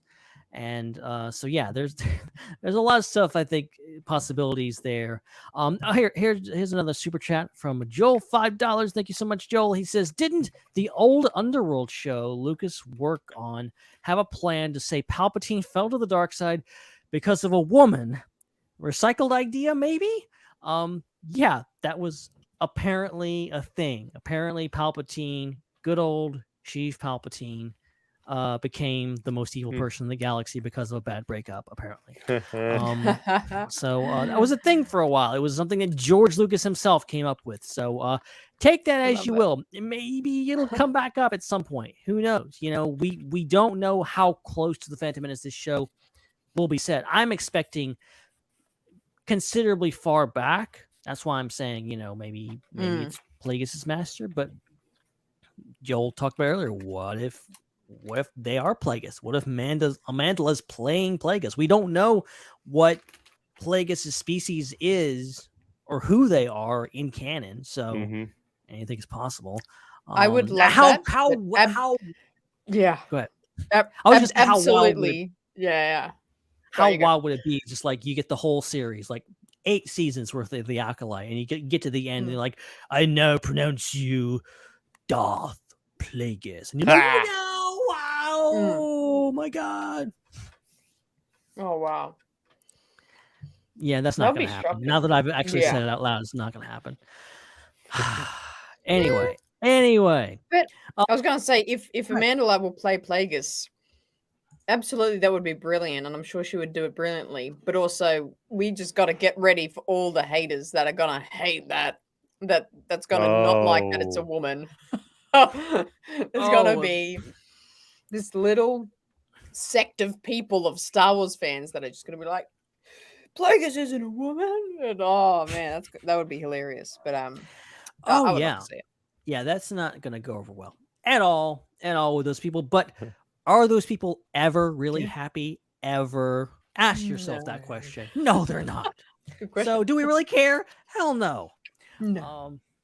All right, so let's something a little bit lighter. We got a little bit of news about Lego Star Wars Summer Vacation. We got a poster, we got a new clip, we got a synopsis for this new show. It's a special, I think. I think someone was saying it was a series, but I don't think it is actually. It is actually just a special similar to what we got with the Lego Star Wars Holiday Special and the Halloween Special. This is a Summer Vacation. And a little real quick, I will show off the little poster that we got. I think it was earlier this week. Yeah, there it is. Yeah. Hey, there you go. Cool. And so then fun. Look at him. it's great. Look at him It's all great. there. And then we got the synopsis, which reads, looking for a much needed break from stormtroopers and TIE fighters, Finn arranges a surprise vacation for his friends Rey, Poe, Rose, Chewie, BB-8, R2-D2, and C-3PO aboard the ultra luxurious galactic star cruiser, the Halcyon. But Finn's plan to have one last hurrah together quickly goes awry when he's separated from the group. While searching for his friends, he encounters 3 Force ghosts: Obi-Wan Kenobi, Anakin Skywalker, and Leia Organa, who each share their own unexpected stories of vacations gone wrong, helping him to understand that for holidays are about more than just having fun, end quote. So this one focused more on Finn. I like that idea a lot. We've gotten more Rey in the past with the holiday special. This one's gonna be more focused on Finn and getting some Force ghosts up in here. And yeah, it's a backdoor advertisement for Disney, the Disney hotel. Okay, let's just be honest here. Yeah, that's what it is. That's what it is. Hey, I welcome our Disney overlords and their hotel that I will never go to because I can't afford that. But this looks really good. This looks really good. I don't know if anybody actually saw the little clip they got, but like it's from what I've seen of the Halcyon inside of that and this, like they copied it straight up. Like it's all meshed together. And we're getting, them on the Lego version of that ship. Which, I mean, I find that an interesting pick. Like, if you want to market a $5,000 hotel, like, you won't do it to, I mean, or us adults will watch this show, but the kids, the children portion of Star Wars fans are going to be, well, not show, but watching this special. So it's like, why are we trying to promote it to, like, 10-year-olds that don't have an income? But, I think it's interesting. But you have to get to the kids first so that they can convince. I guess so. And then maybe the kids. Okay, hang on. There, now I understand. That's smart now. That's the thing. Yeah. Go ahead. I was just gonna talk about the whole idea of like the commercial for a Galactic Star Cruiser hotel vacation. Because I hate to say it, but like for me. And I can't wait for the book that's coming out, The Princess and the Scoundrel. But that dark cloud of, this could be a commercial for Galaxy's Edge, or not Galaxy's Edge, for that hotel, because there's like a whole segment of the book where they're on the Halcyon. I'm like, oh no, like this book is gonna be so great, but then I have to worry about this, and I haven't read any of it yet because it's not out yet. But same thing applies to the Lego thing. I'm like, this could be great, but it's also there. This could end in the disaster. But I mean, I hold faith that it will be good because I watched both other specials of the Lego Star Wars, both the Halloween geared one as well as the holiday special one, and I enjoyed them immensely, especially the most recent one. They had some really cool ideas where it was like the Star Wars What If episode where they had like I like that Luke a lot. turning the dark side, cool. and like that was really neat. Or like Kylo Ren's, all that. Yeah, I think they've all been great. I mean, going back to the Padawan Menace. Does anybody remember that? The Padawan Menace from years ago? Way back when. I don't know if it's actually on Disney Plus. It was young Han before Solo a Star Wars story. It was young Han. And it was a story about him and that whole thing. And if it's not on Disney Plus, it really needs to be because that was a great little special.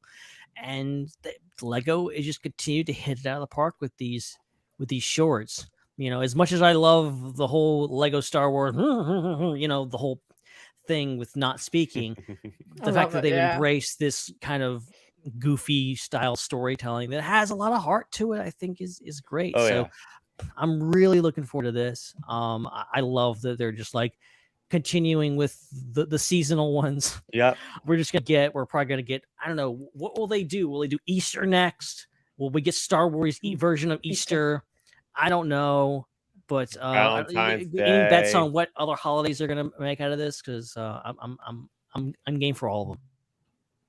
Oh, absolutely. And it's just fun and enjoyable. And, I think it still promotes that as much as we're getting these really like in-depth shows. And like, we just went from talking to the depths of Acolyte and what could that be? Like it's still kind of, these little specials are still promoting that, Star Wars is this kind of fun story adventure. It can, even these aren't canon, even though they should be. These have some great, like, I wish these were canon.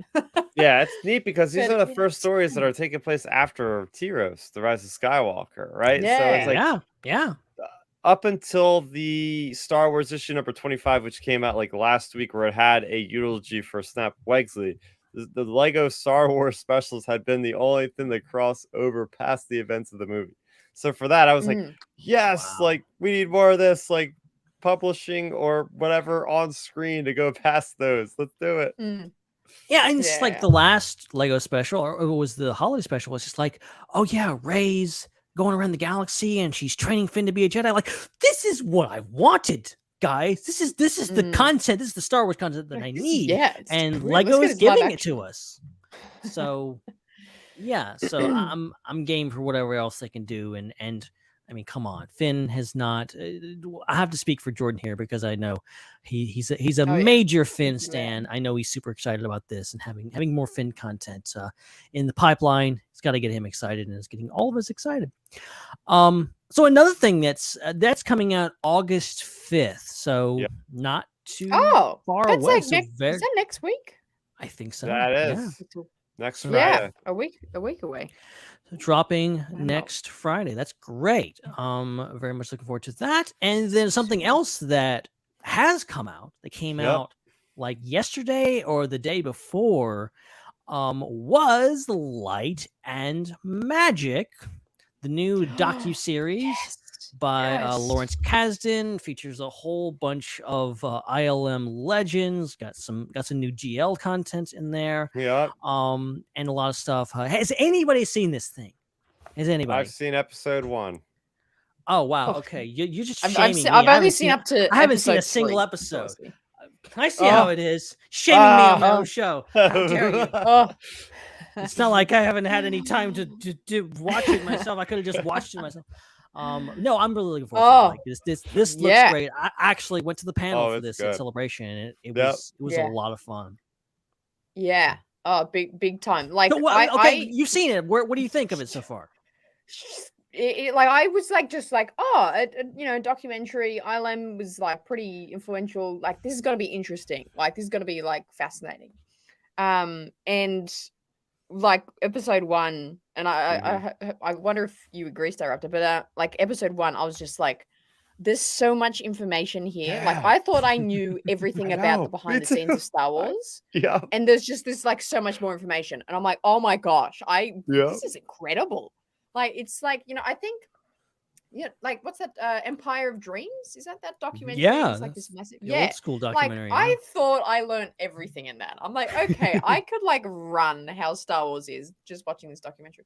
But this, I think it's just because it's so specific, and they have, I'm gonna forget everyone's name. Richard Stryker? Dykstra, John Dykstra. Yeah. Dykstra, and and then also, let alone the whole gang of ILM crew that they have, they have all the footage from the 70s and them as, it's just awesome. There's so much footage of them building Star Wars, and then having them interviewing now, and they're all talking about it. And then my most shocking thing was there's so much George in this. George is just George. We have George Lucas sitting here talking all about these details of Star Wars, which, like, in my lifetime, I just like haven't seen. Like, I don't know. Like, it was just really awesome to see George like kind of excited talking about this whole journey that Star Wars has been on. But Starruptor, do you agree with me? Just watching from the first episode. Oh yeah, I mean, exactly echo everything you said about, oh, I thought I had a pretty good idea of like, oh yeah, behind the scenes, everything. But I learned so much. I feel like this is going to be a must watch for anybody that wants to do anything with movie making, because it's unbelievable how they actually work together to get this thing off the ground.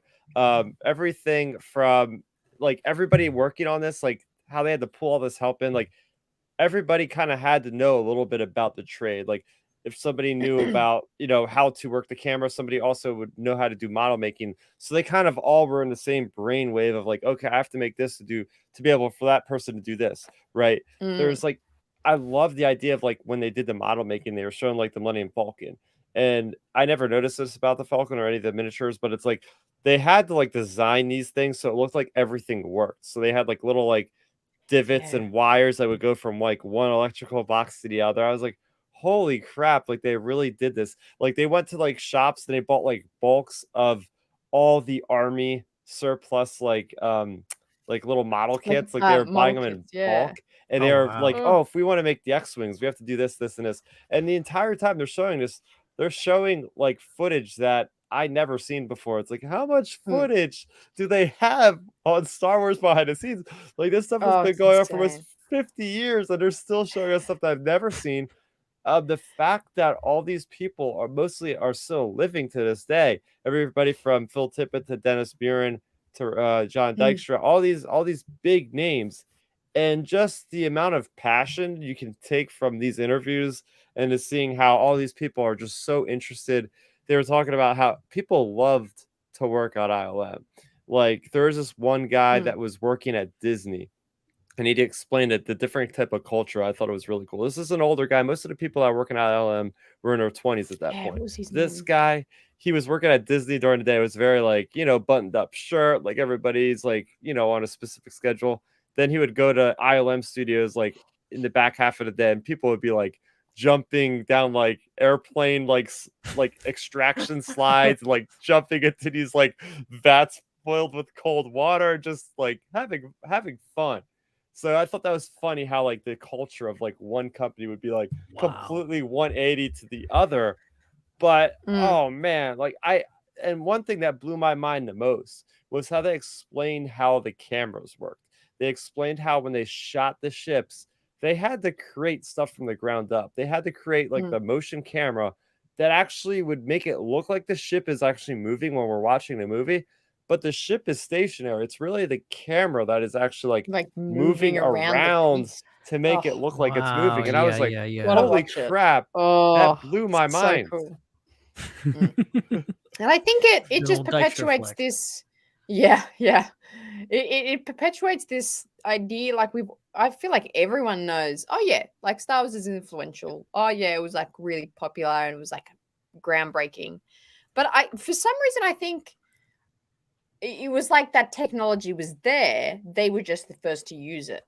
That was kind of like my understanding. But then watching this, it's learning that like, no, these were like creatives that made up things only for Star Wars. And then they were like, well, we can actually use this for other movies. Like, Steven Spielberg, you're friends with George, so you can use this as well. And it became a thing. It wasn't like already existing. It was like literally it was very, actually, funny enough, it's almost like something that would happen in the Star Wars galaxy. It was like, this group of people, it was like the rebellion coming together. And I think I think they might actually say that. Someone quotes that some part where it's like, it was like we were the real life rebellion.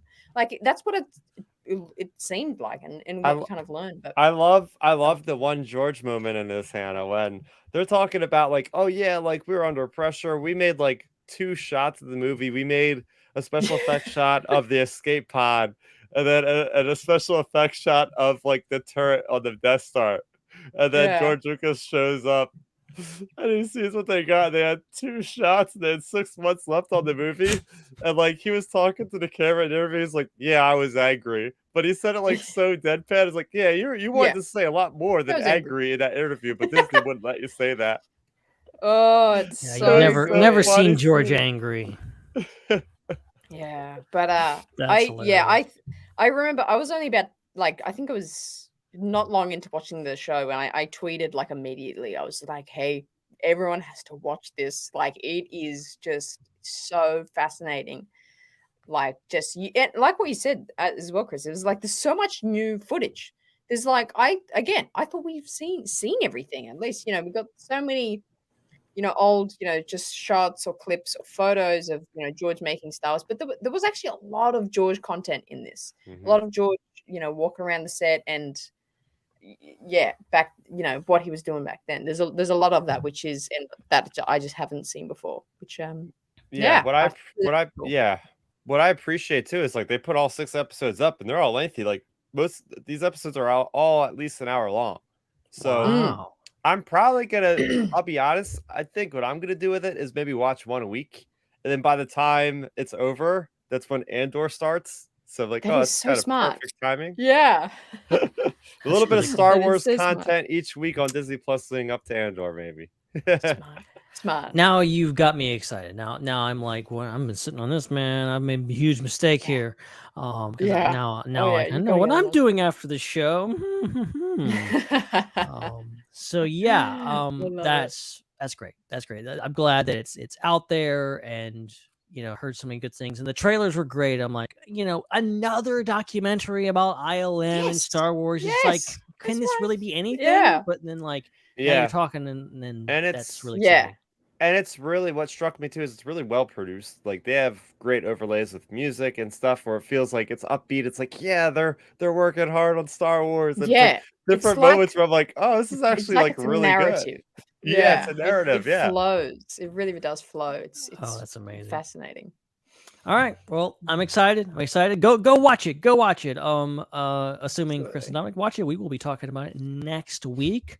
Maybe we'll do one episode a week or something like that. What Star Raptor's talking about, because that sounds like a really good plan too. Okay, because Andor's not that far away, guys. All right, like, it's just crazy.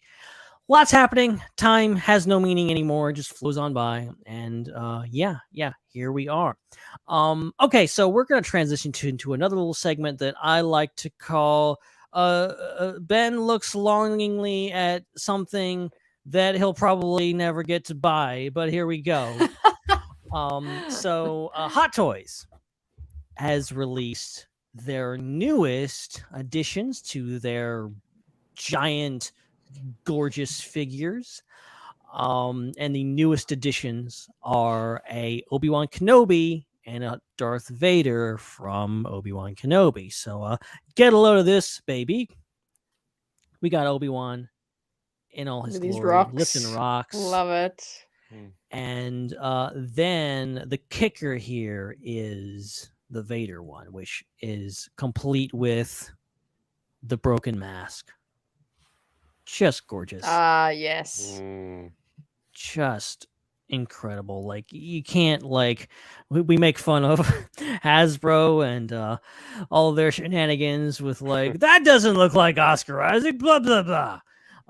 Like Hot Toys is like on point. Like, they are so good. And then obviously you get other accessories. I think it comes with like the full Darth Vader helmet you could put on. It's just incredible stuff what they do over there. And wow. I don't know if I'll ever have the money for this, but it's great to look at. It's great to look at on a computer screen. And at Celebration they every once in a while. Yeah. Oh yeah, absolutely. But those are more accurate. Those are pretty accurate than ones I've seen. They look really nice and good moments to take them from, like the rock moment. I like the rocks in the background. That's I like how they did that. I can't wait to see this. Hopefully they have it at New York Comic Con in October, because I want to see what the back looks like. I'm very curious to see how they did the effect with the rocks. That makes it super unique from a figure point of view, because a lot of the Hot Toys stuff doesn't really have things like that. It's just the figure. But I think it's one of the first special ones where it's like, oh, they have like different things in the background. It's really unique. The way they can. Like, I think that's what excites me, especially just like going back. I think it's just the kid in me, just like, oh, cool accessories of like all the stuff that comes with it, the different hands, the different helmets, the different faces, different weapons. So cool. It is funny how it's like it's literal rocks, and we're like, oh my gosh, it has rocks. Like a bit, like not even being sarcastic. We're like all genuinely like, it has rocks, guys. It's oh my real gosh. rocks, guys. Oh my god. Whoa. All right. Enough of me salivating over this. We got some real news to talk about. It's the last story of the night, but it's a big one. Yeah. And if YouTube wouldn't sue us or ban us, I would play I heard a rumor or something like that. But I can't. So I'm just gonna say this: Lucasfilm has trademarked 3 new titles for what we can assume could be upcoming Star Wars projects. So this comes from Star Wars Newsnet, who say last weekend fans discovered that trademarks for multiple terms tied to the Marvel Cinematic Universe were hastily filed ahead of the company's Hall H presentation at San Diego Comic-Con. And just a side note here, I can attest to this. New World Order and Thunderbolts and the Kang Dynasty, like that was all out there like a good 24 hours before Feige ever said anything on stage. So maybe there's some validity to this, because now they're saying this has naturally led to inquisitive minds among the Star Wars fandom to see if Lucasfilm filed any trademarks around the same time. Hat tip to Star Wars Leaks on Reddit, who yesterday it was discovered that Lucasfilm filed 3 similar trademarks. 1, the Great Circle. Number 2, the Galactic Circle. And number 3, Circle of Resistance. So a lot of the circle is now complete type of deal going on here. A lot of cyclical. It's poetry, it rhymes, whatever. There's something in there probably. But what does it mean? This is always where we come in. What does it all mean? But what does this mean? Does anybody have any ideas? I think so. I think these are 3 of a trilogy in the High Republic era. I think we're going to get 3 High Republic movies. I've been Republic movies. High Republic movies. Yeah, movie trilogy. Yeah, I think they're going to leave this kind of next 5 years of just building like Star Wars shows, and maybe Taika's movie in there somewhere too. And they're going to start a trilogy of High Republic movies, and just to see how that goes with everyone. That's my theory. I'm here for it. Yeah. That's, and I mean, I don't know, maybe in a similar way, you know, that connects them all. It sounds like a good trilogy, the Circle trilogy. The Circle. It starts with the Great Circle, the Galactic Circle is the middle movie, and then the Circle of Resistance. I don't know. Maybe so. Star Raptor, any ideas? I think it's so. These were announced to get this correct. These trademarks were announced with movies that Marvel are doing. Is that correct? It was around, I think it kind of like people went like investigating after all the Marvel stuff came out. And so this showed up on Star Wars Leaks, as you do. And so that's kind of where people started going into looking like, what is Lucasfilm trademarked lately? And this kind of came up. Okay. Yeah. So at first glance, this almost looks like, okay, there's something in the prequel trilogy, something in the original trilogy, something in the sequels, because you got the Great Circle. That could mean, I was thinking more of like the High Republic, because like the Great Disaster or the Great Circle. But if I'm looking at the Galactic War or the Galactic Circle, yeah, that would be during the original trilogy, Galactic Empire, and then Resistance, obviously Resistance. And so that's what my term is thinking.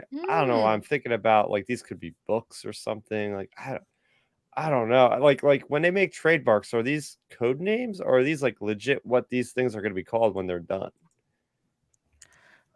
Yeah, it seems to be that like they were pretty like just taking the Marvel ones at face value. Like they were right on the money. Like it said like Avengers, the Kang Dynasty, Avengers Secret Wars. Like that was all out there. Obviously, and they also trademarked, this is another kind of could be a wrinkle in this, is they trademarked Multiverse Saga. Obviously, that's not referring to any specific project. That's the Multiverse Saga. That's the whole phase 3 through or 4 through 6 or whatever else they're doing right now. So it's basically like, okay, we own this thing, this whole overarching thing. It would be like trademarking the Skywalker saga or the High Republic or something like that, something kind of an era in Star Wars. So I mean, it could be something like that. I don't know, like how much do they trademark stuff? I'm assuming stuff like the High Republic is trademarked, and I'm assuming every book and comics stuff like that. But do they have these designations for different eras of Star Wars? For example, you have Age of Resistance, Age of Rebellion, stuff like that. Is that trademarked? Could that be something along these lines, or is it something else? I don't know. And then Joel Davis actually chimes in here, $2 super chat. Thank you so much, Joel. And he says, sounds like rides for Galaxy's Edge more than movies. Which, that's kind of true. I mean, it's like, what is it, like the teacups ride? It's the circle of resistance. It's just go around in a circle. Yeah. That's my favorite ride at Disneyland. Circle of resistance. Oh, I love it. I love it. I just don't like it's weird to me why they all have the circle title in them. It just, I don't know why you'd want like so many projects to have that, which is why I'm thinking, is this a trademark? That's a code name, because I can't see everything being called Circle all of a sudden. That's what I thought. I thought this is more of a trademarky thing, but also it might just be really related to circles, but maybe not as explicitly as like the Great Circle. What was the next one? The Galactic Circle. Like I feel like they got to change it, unless Circle is the code name for something else. So it's like the Great something, like the Great Space Bear for Last Jedi, or yeah. I can't remember some of the titles. So it was one for the Rise of Skywalker. I can't remember it off the top of my head. But like with Star Wars, like we've been through this before. It could be a freaking mobile game. It could be an app. It could be a comic. It could be anything. We really don't know. But I don't know. But I mean, it sounds intriguing, and I agree that it does sound very High Republic-y. That it's I don't know. in that same vein. I don't know why. I like that idea a lot. I don't know. High Republic, they're very angelic and they're very like they're circular in their thinking in terms of everything's whole, everything's peaceful and together, and we're a big circle and a family together. Like it's very I don't know, just like I think the symbol of a circle feels very High Republic. But it could be, Starlight Beacon is just a big circle. I mean, it's a long circle, but it's round. I don't know, I'm stretching here. like look, Star Wars, stars, big circle. Big circle. Come on. So it's Death about Star Wars. Big circle. That's BB-8, so true. I big circle. You could say that. Small circle. I can really say about anything. Oh my god. Everyone's head in Star Wars. Circle. Most people's heads. Big circle. Circle. Kind of small circle. A little bit. Oh. Cloud City. Floating circles. A mouse droid going around in a circle. The Galactic Circle. The Galactic Mouse Droid Circle. See, we're getting somewhere. I told you guys. Crack the case. Totally. Yeah. We got it. All right, guys. I think that's about it. I mean, I could keep you here all night. I could hold you hostage and just keep you here all night. We just keep going. We could go in circles. You see what I did there? Walked right into that one. Walked right into it. Well. That is, I think, going to do it for this episode of the Star Wars Underworld podcast. And if I can find the darn music, the right music, I'm gonna try. First one. Here we go. See if this is right. What are we gonna get? What is it? Yeah. Come on, you can do it. Oh, there it is. I did it, guys. I did it. Yay! Yay me! All right, everyone. Well, this was fun. A lot to discuss tonight. I really didn't know because, Star Wars news has been not as plentiful lately. But it's nice to know that we still got a lot to talk about. and a lot to cover, a lot going on in the Star Wars world, and we're always going to talk about it here. We're always going to find the nits and bits and pieces and talk about them. So this was fun. Thank you so much, everyone, for watching and listening. This was incredible. Apparently, Chris Seekell is in the chat. I know, he's lurking around there. He doesn't know he was fired. Poor guy. Special thanks to our buddy Jordan, who could not make it to the end of the show, but we appreciate him showing up and being another voice. And this was a lot of fun. And Hannah, thank you so much for joining us. You have new stuff going on. You have a new thing. I have new stuff. Tell I have the new people stuff going around. Tell the people all about it, please. Thank you. I have a new show called The Rayside. It's better than the light or dark side, so come join the Rayside. It's a live show. I do Star Wars themed activities. Week 1, I cracked open my Obi-Wan Kenobi Pringles exclusive from Celebration, which was a lot of people said that was blasphemous, but I cracked it open and taste tested them along with a fresh glass of blue milk. So that was my first show, and then last week we read through the High Republic children's book, The Great Jedi Rescue. Yeah, and I read it live with everyone, which was really fun. That's awesome. Really interesting. Yeah. So it's a great every idea. week I'm doing these kind of random interactive things of looking at Star Wars things and unpacking and making and creating Star Wars related things. So if that's interesting, go over there, The Rayside on YouTube, live every Monday in US time. That's where you can find me, and you can find me at The Rayside on Twitter and Instagram, where I just rant and talk about random Star Wars thoughts and recommendations I have. But yeah, always a pleasure to be here. Love it every time.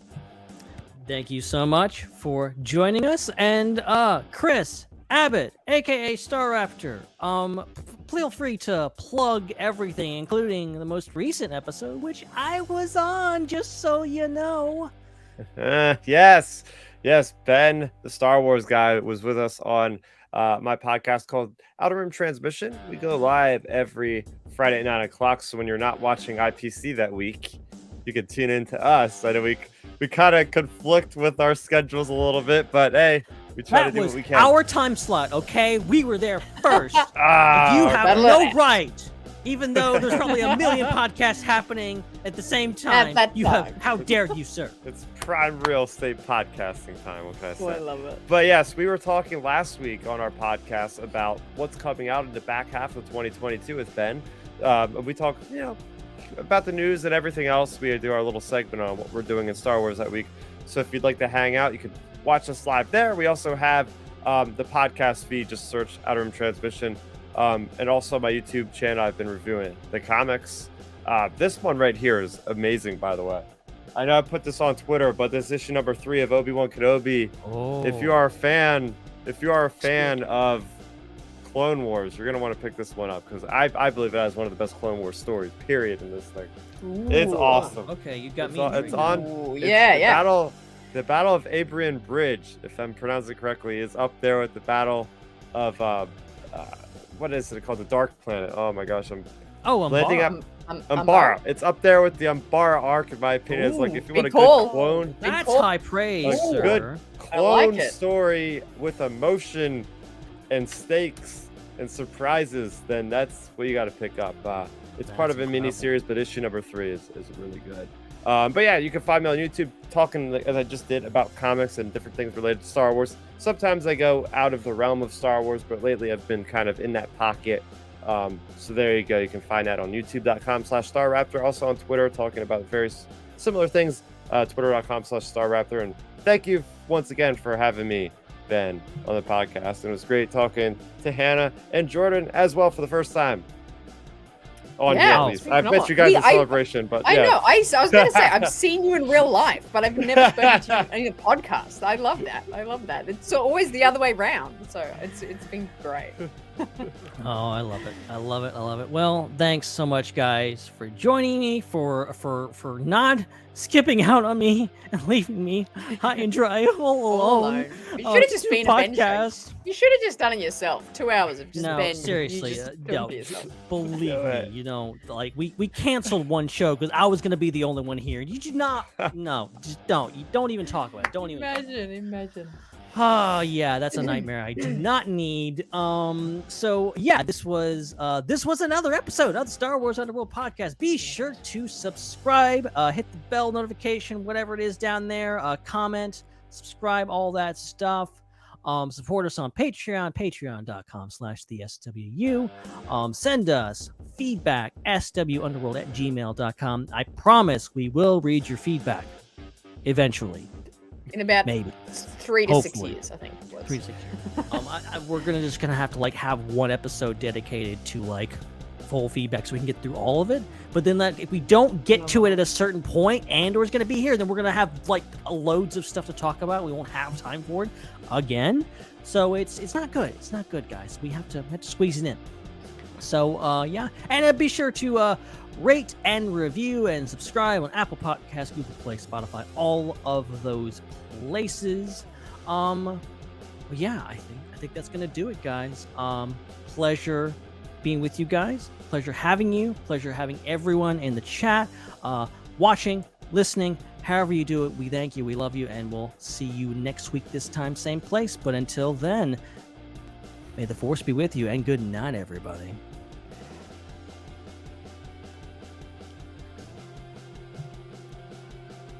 It's a wrap.